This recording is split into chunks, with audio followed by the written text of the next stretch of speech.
Francisco Cândido Xavier. Os Mensageiros, segundo livro da coleção A Vida no Mundo Espiritual, ditado pelo Espírito André Luiz, capítulo 49, Máquina Divina. Não se passaram muitos minutos e estávamos ao lado do agonizante, cuja situação preocupava o clínico espiritual. Era um cavalheiro de 60 anos presumíveis que a leucemia aniquilava morosamente. Há muitos dias se encontra em coma, explicou o facultativo, mas temos necessidade de mais forte auxílio magnético para facilitar o desprendimento. No aposento, além de 2 senhoras desencarnadas, a mãe do agonizante e uma parenta próxima, viam-se familiares encarnados, dando mostras de grande aflição. Nosso orientador examinou o enfermo detidamente e sentenciou: nada resta senão a necessidade de concurso para o desligamento final. Aniceto, a seguir, recomendou observássemos o moribundo com atenção. Concentrando todas as minhas possibilidades, fixei o enfermo prestes a desencarnar.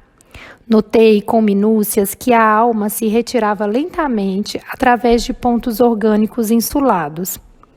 Assombrado, verifiquei que, bem no centro do crânio, havia um foco de luz mortiça, candelabro aceso às ondulações brandas do vento.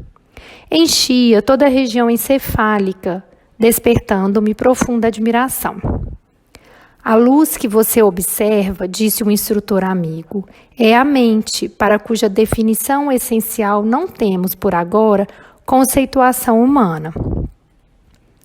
Notando minha estranheza, Aniceto colocou-me a destra na fronte, transmitindo-me vigoroso influxo magnético e acentuou: repare a máquina divina do homem, o tabernáculo sagrado que o Senhor permitiu se formasse na terra para a sublime habitação temporária do espírito. Agora, André, não está você diante de uma demonstração anatômica da ciência terrestre, examinando carne morta e músculos enrijecidos. Observe agora. O olho mortal não poderá contemplar o que se encontra à sua vista nesse instante. O microscópio é ainda pobre, não obstante representar uma nobre conquista para a limitada visão humana.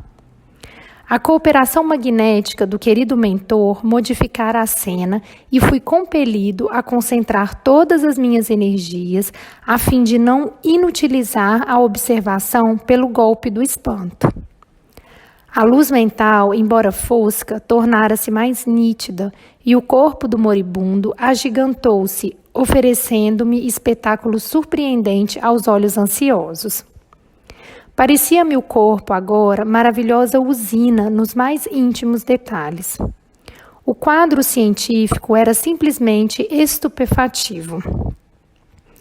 Identificava em grandes proporções os 9 sistemas de órgãos da máquina humana, o arcabouço ósseo, a musculatura, a circulação sanguínea, o aparelho de purificação do sangue, consubstanciado nos pulmões e nos rins, o sistema linfático, o maquinismo digestivo, o sistema nervoso, as glândulas hormonais e os órgãos dos sentidos.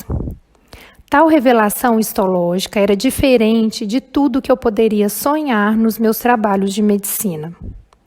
A circulação do sangue semelhava-se a movimento de canais vitalizadores daquele pequeno mundo de ossos, carne, água e resíduos. Milhões de organismos microscópicos iam e vinham na corrente empobrecida de glóbulos vermelhos.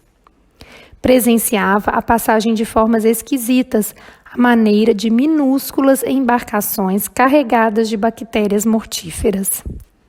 Elementos maiores da flora microbiana transformavam-se em pequeninos barcos, hospedando feras minúsculas a centenas. Invadiam todos os núcleos organizados. Os órgãos, como os pulmões, o fígado e os rins, estavam sendo assaltados irremediavelmente por incalculável quantidade de sabotadores infinitesimais.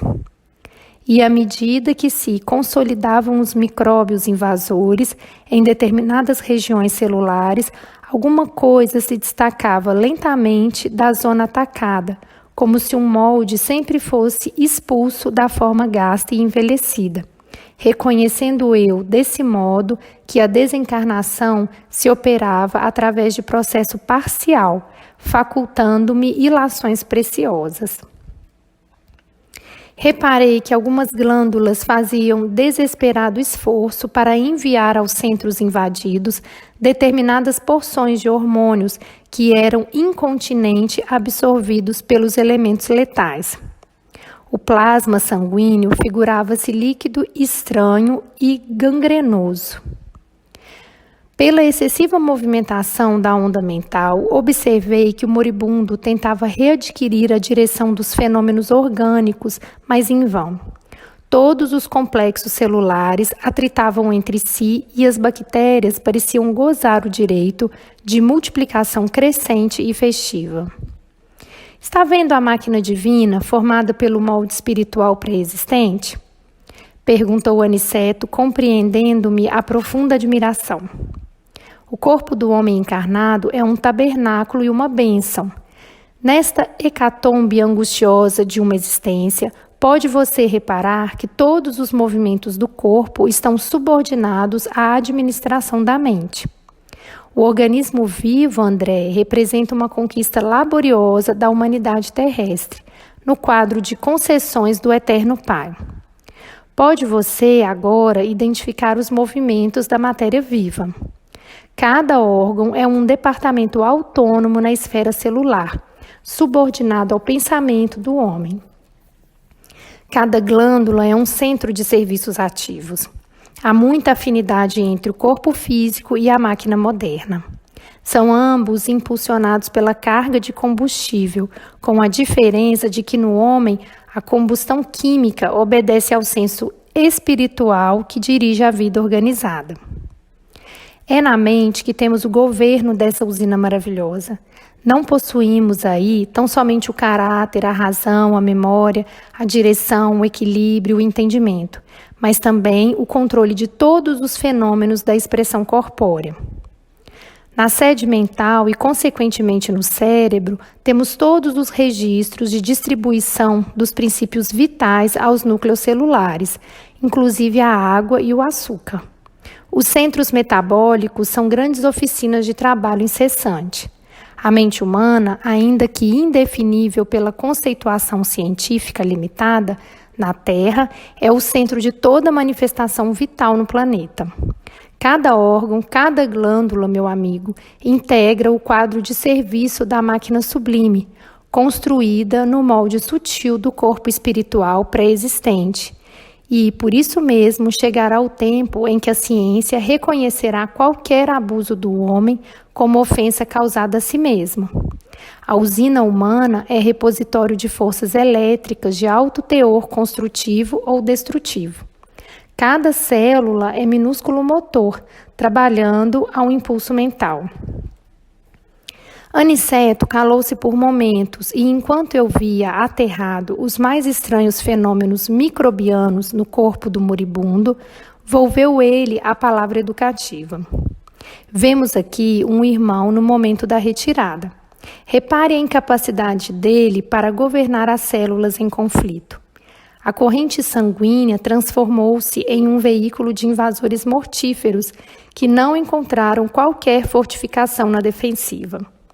Observe e identificará milhões de unidades da tuberculose, da lepra, da difteria, do câncer, que até agora estavam contidos nos porões da atividade fisiológica pela defesa organizada e que se multiplicam assustadoramente de par com outros micróbios, tão prolíferos quanto terríveis.